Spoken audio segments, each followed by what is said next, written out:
Hi,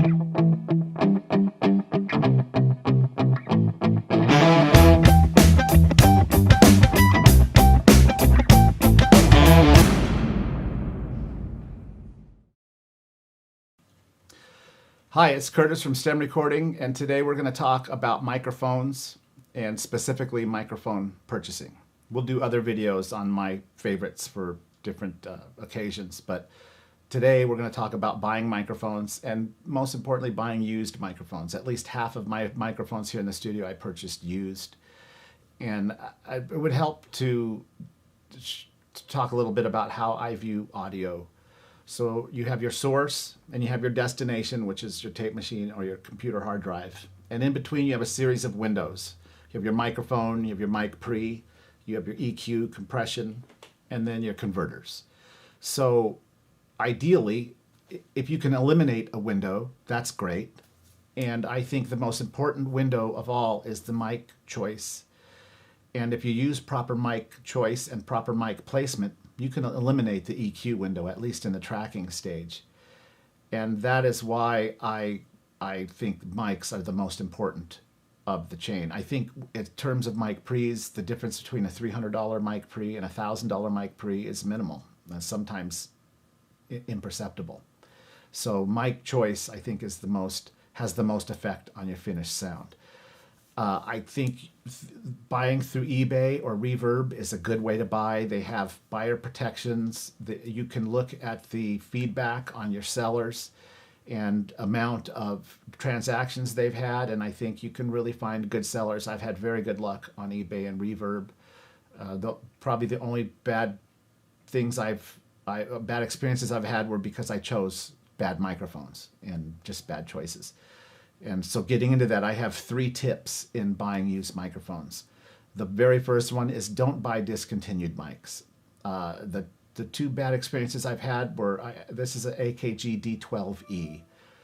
As a younger musician, the sound guys used to put one of these in my kick, and I loved it. I loved how it sounded, and so when I opened my studio, one of the first mics I went after was a D12E.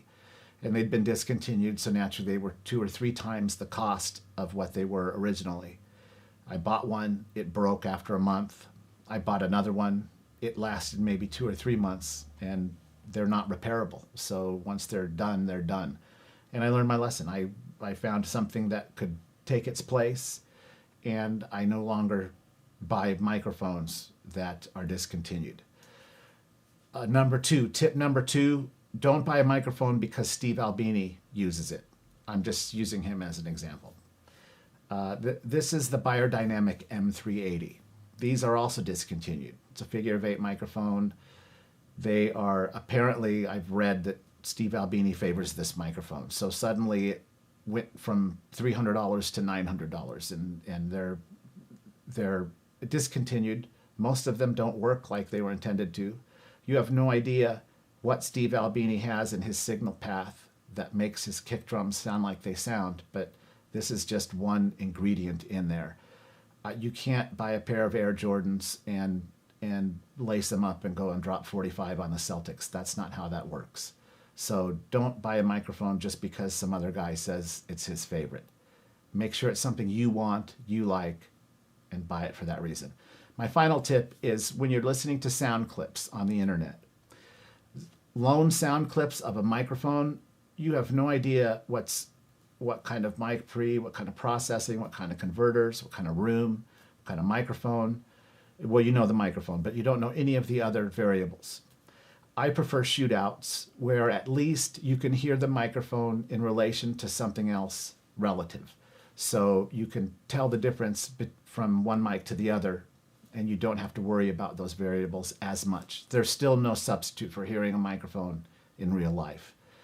But those are my tips for buying microphones. If you like what you heard, please hit the like button, hit the subscribe button, and thanks for stopping by.